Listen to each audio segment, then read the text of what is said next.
Bom dia! Começando mais um Despertando com o Dharma, dia 18 de abril. Com o som Cidadão Comum, 50 Tons de Pretas. Olha, tem o Tonho Croco junto. Bom dia, Maria!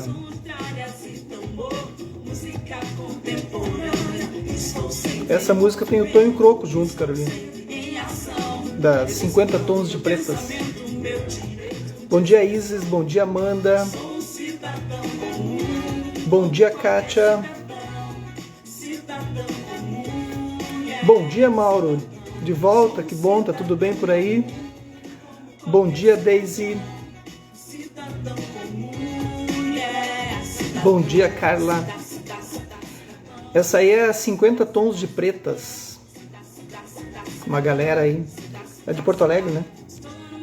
E aí tá cantando o Tonho Croco junto. Ontem nós assistimos 50 Tons de Preta. Bom dia, Natália. Bom dia, Eliana. Lá no Teatro Univates. Espetáculo.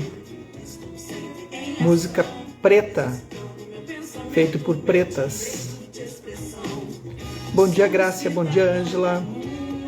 Segundo elas mesmas se autodenominam.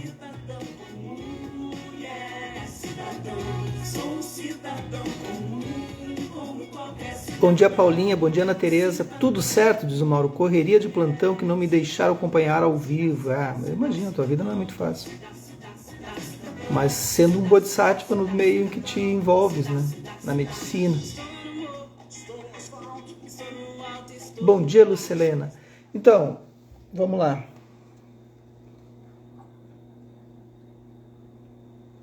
Ontem teve no Teatro Univates, que quem conhece, um teatro espetacular, assim, de primeiro mundo. Bom dia, Stanley. E abriu um simpósio, o 8º simpósio descolonização. Essa é uma palavra meio ruim de falar. Mas descolonizar, assim, né, o sistema que a gente vive. E é um simpósio que vai durar toda a semana, e a abertura foi ontem à noite. E aí abriu com as 50 Tons de Preta, e depois a Rita Von Hunt, né, que é a persona, né? E ela é, nossa, foi um banho, assim, até quase 11 horas da noite, um banho de intelectualidade, de presença intelectual sobre a fala, assim, né? E voltei muito impactado, assim, muito impactado, porque fazia muitos anos que eu não via ao vivo, assim, alguém com uma intelectualidade tão aguçada, assim. Já tinha ouvido ele falar, ele e ela, porque ele, na persona dele, eu acho que é Marcelo o nome dele, se não me engano, não me lembro. Não me lembro o nome dele.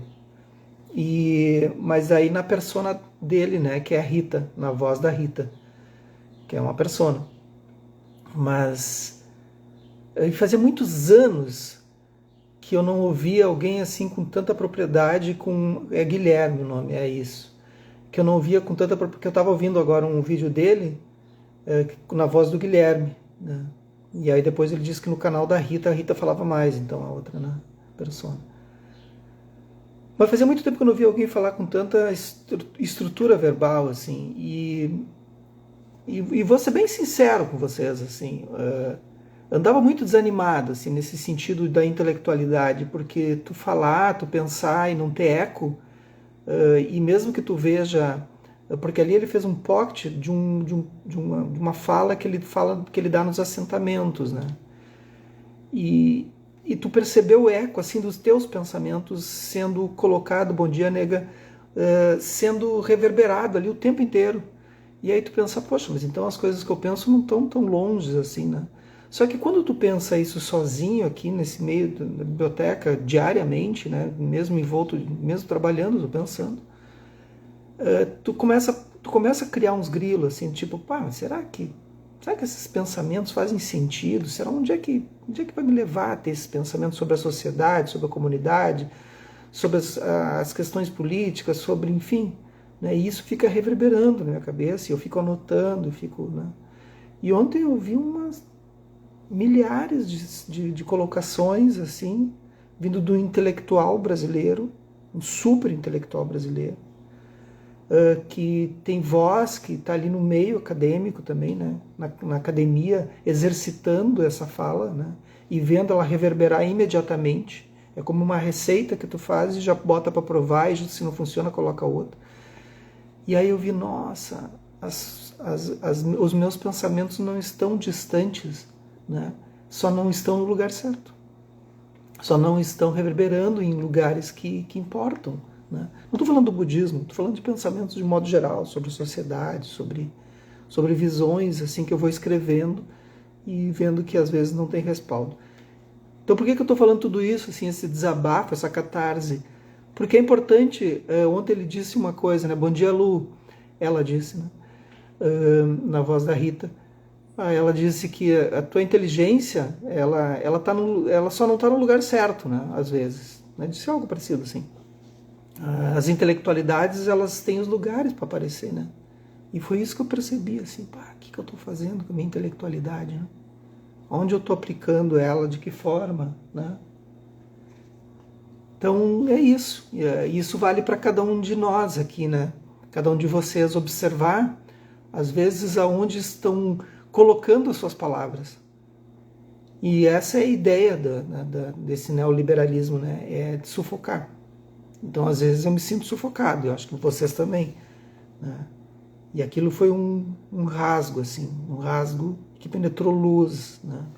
Nessa voz. Tem uma voz que tu pode, a tua voz ela pode ser ouvida, mas só que tu tem que pegar o microfone certo. Foi sensacional. Fazia muito tempo que eu não via um intelectual ao vivo falar. Estava fora desse circuito. Muito bem. Feita essa direção, vamos lá, nós estamos aqui, O Poder das Dakinis, Micaela Haas, editora Lúcida, letra. Ontem nós falamos sobre essa questão das mendicâncias, né? Então que o tibetano ele tem muito dessa mendicância, mas só que não diferente do Zen, né? O Zen eles trabalham mais no sentido de ter a terra como um trabalho, enfim. Carolina escreveu, vamos esperançar. Ontem ela usou a esperança como verbo. Bom dia, Márcia. Bom dia, Petri, Sueli, tudo bem? Bom dia, Rosa. A esperança como verbo foi a fala.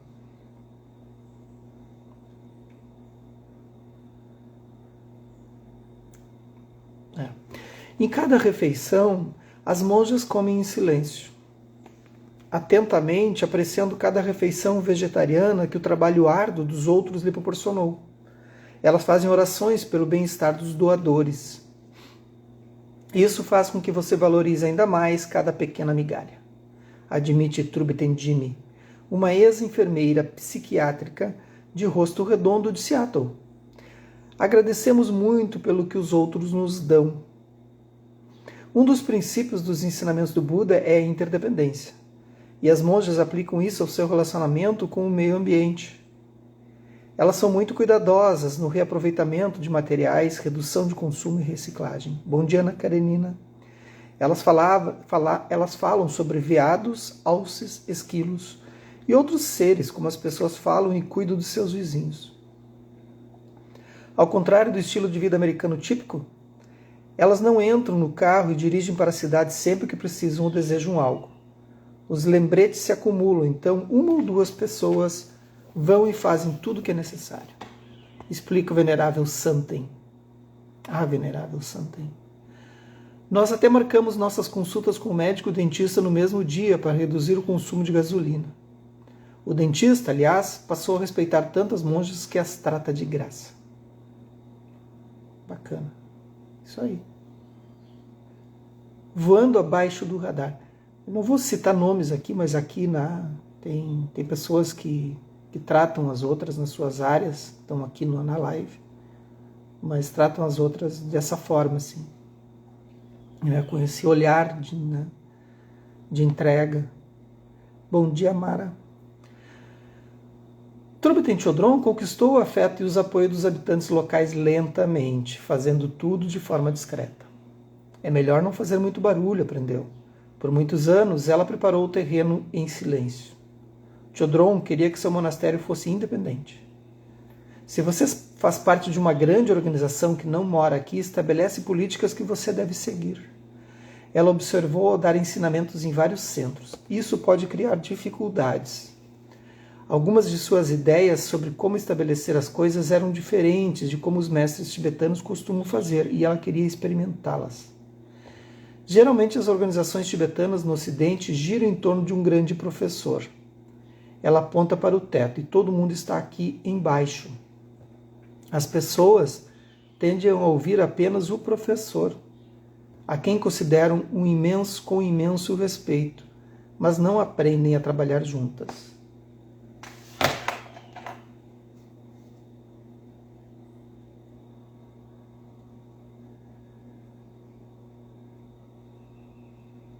Eu vou lendo e tendo ideias do texto, e aí eu vou anotando ele para não esquecer depois.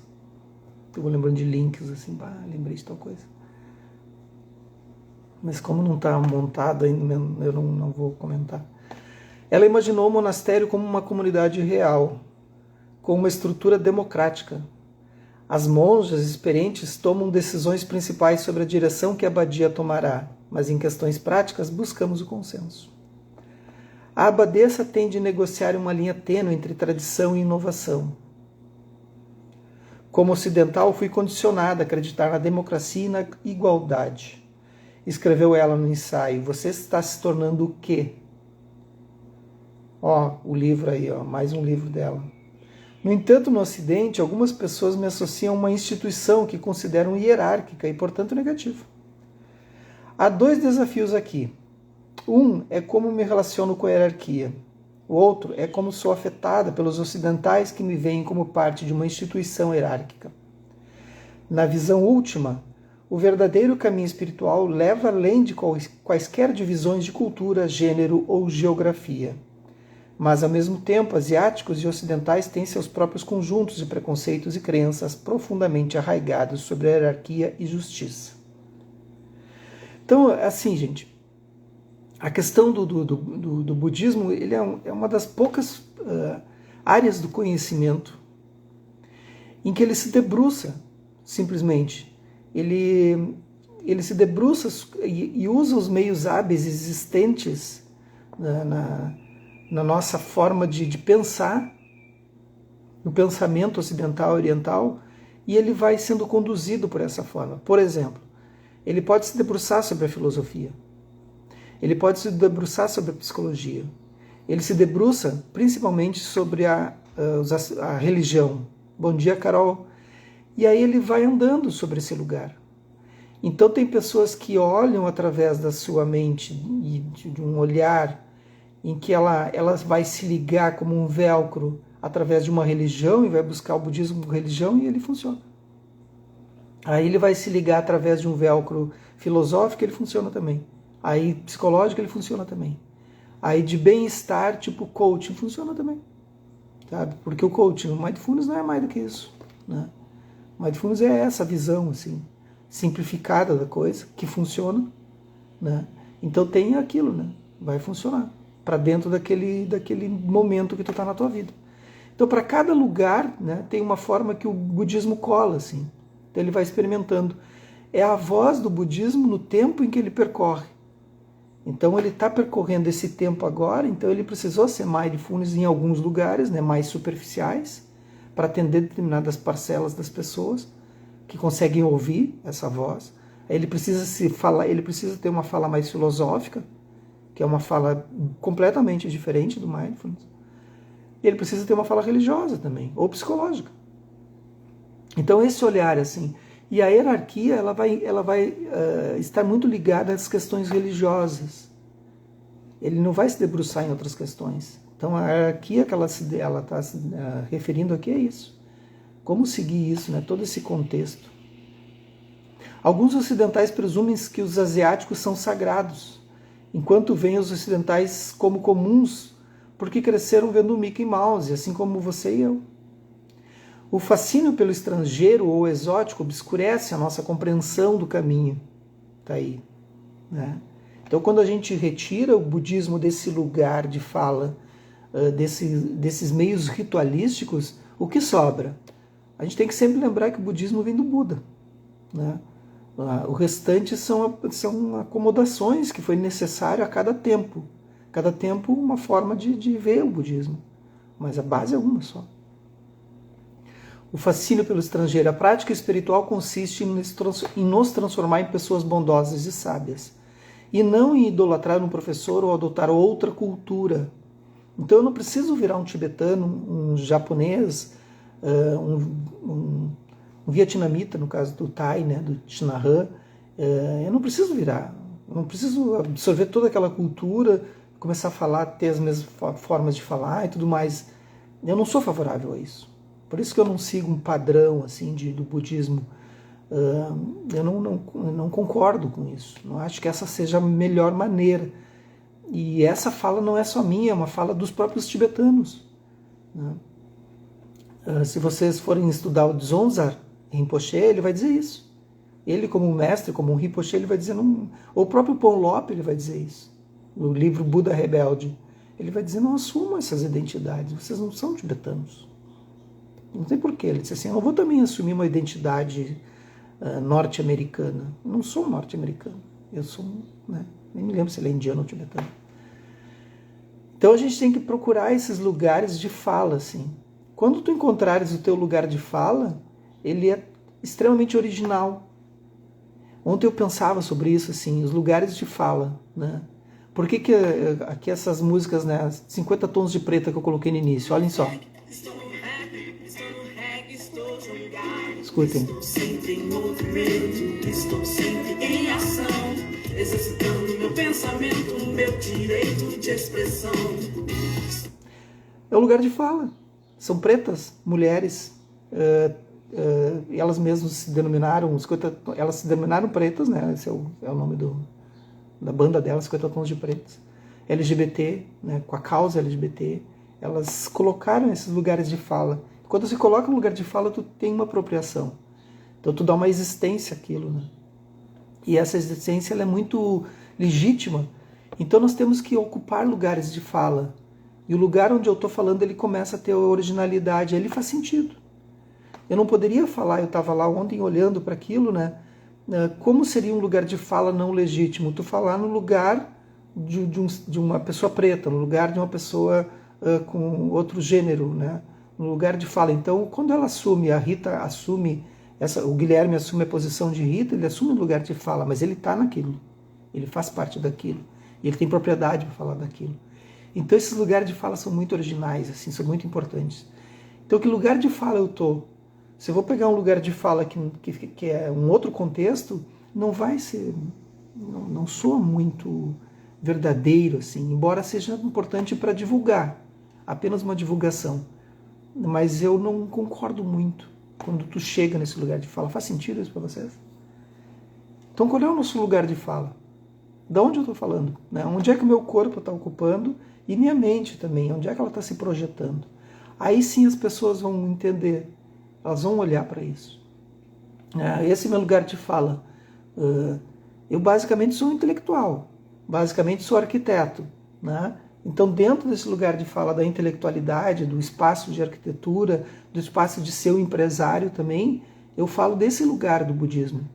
Eu não falo de um lugar do sistema monástico, porque não faria sentido para mim, né?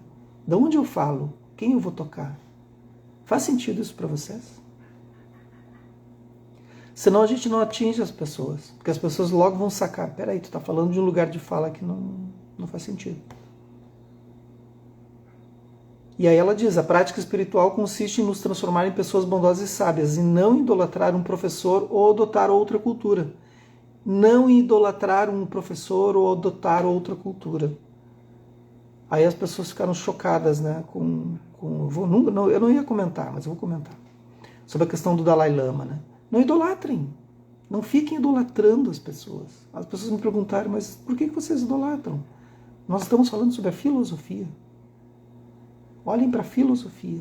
Aí quando tu tirar o ser que está ali, que é um ser humano, ele se desprende daquela estrutura e tu vai olhar a filosofia. Tu vai dizer, a filosofia é importante. Aí vão ali massacram o ser e massacram a filosofia toda. Assim. Porque o ser não é a filosofia. Ele não carrega consigo a filosofia. Ele é só um porta-voz. E ele vai trazer todos os seus condicionamentos humanos com isso. Então não idolatrem o professor, nem a mim. Vocês vão me ver sentado num bar tomando cerveja. E ele toma cerveja. Entenderam? Não criem expectativas. Matando uma parte vital de si mesma. Por muitos anos tentei agir como as monjas tibetanas, olha ali. Tímidas, modestas, doces, mas não funcionou. Reflete Chodron. Sou uma pessoa do Ocidente. Aí a nega já disse, vou junto. Aliás, nega, nós precisamos sentar tomar um café.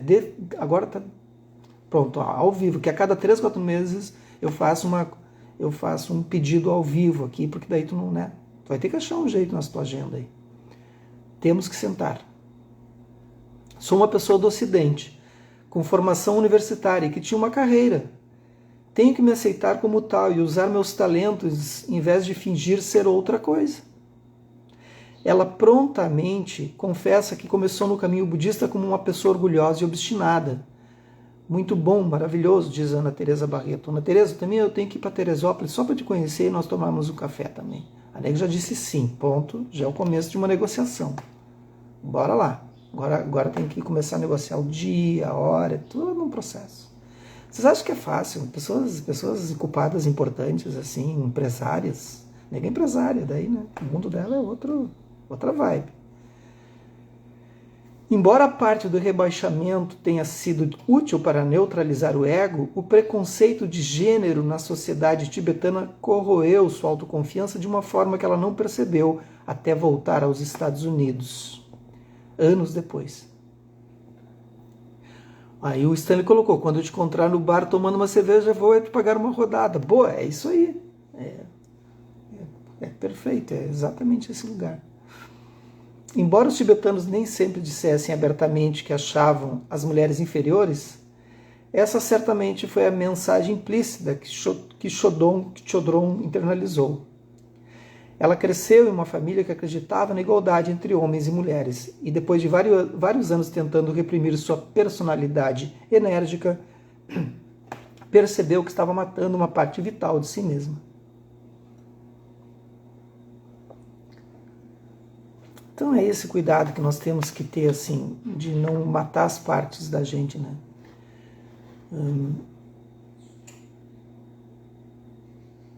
Porque essas partes, elas continuam falando, elas continuam se pronunciando, né? E as pessoas não estão ouvindo, mas elas continuam existindo. E quantas partes de nós já foram, assim, né? Eu escrevi sobre isso, né? Se Somos Feitos de Partes, né? O livro que eu escrevi, o único livro que eu escrevi. Sempre penso em escrever outros e nunca me organizo na vida para escrever livros. Já tive milhares de ideias. Aquela coisa assim, né? Fico procrastinando. Mas se somos feitos de partes, e as outras partes que nós construímos dentro de nós e que a gente não deu resultado, não levou adiante, né? O que acontece com elas? Né? Agora ela tenta integrar a comunicação direta e a iniciativa valorizadas no Ocidente com a humildade e a gentileza valorizados no Oriente para ter o melhor dos dois mundos.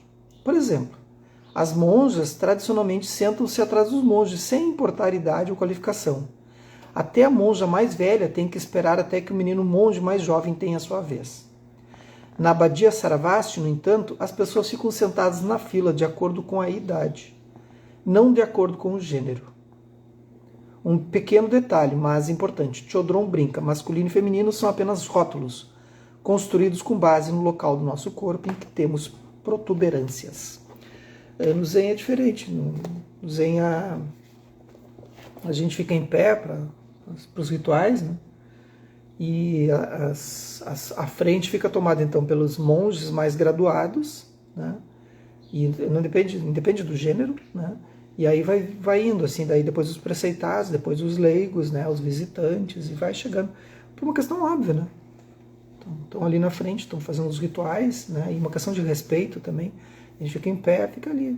Então eu já tive num lugar, depois eu cheguei próximo ali, depois estava do lado, né? E em alguns momentos estou do lado do monge, não tem diferenciação também. Muito bacana. A Ana Teresa Barreto disse: Eu vou ler para ficar gravado e a gente vai fazer um post sobre isso. Eu só não falo que você é muito maravilhoso e especial para você não ficar vaidoso. Ai, é verdade. O monge Gensho, numa das aulas que eu estava tendo com ele, ele disse: espero que você receba uma crítica imediatamente após ter recebido esse elogio. Muito bom.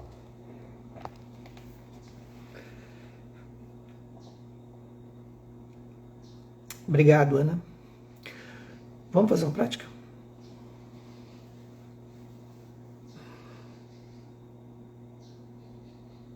E aí fica a dica aí de engajamento, procurar 50 tons de pretas no Spotify e levar adiante a voz, né? Se for possível, se colocando numa postura de meditação, pode ser deitado, sentado.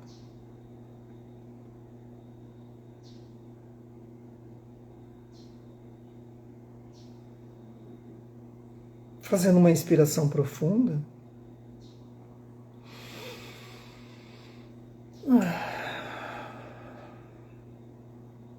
Soltando pela boca, se for confortável. Essa inspiração é apenas para gerar uma ocitocina. Embora a meditação seja um olhar à experiência no momento que ela surge, mas é bom a gente aprender também a mudar a experiência quando a gente precisa, usar os recursos que nós temos. Recursos simples.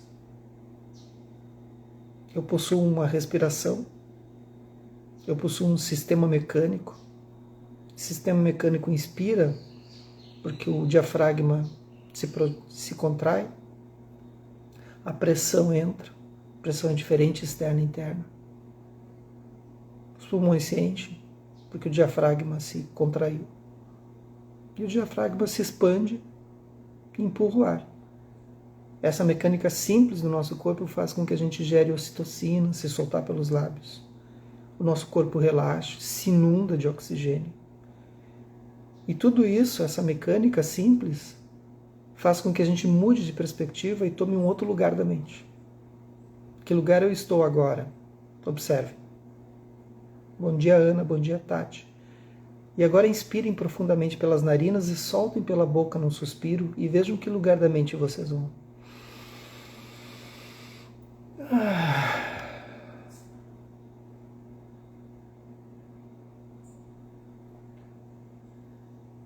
É possível que tenham sentido uma suspensão, em que há uma suspensão de pensamentos, de momento presente, um estado de presença. Perceberam isso? Esse estado de presença é o nosso estado natural. Esse é o estado que a gente deve estar o tempo todo. Tentem novamente, percebam esse estado e fiquem com ele na próxima expiração, apenas observando o ar entrando e saindo naturalmente pelas narinas.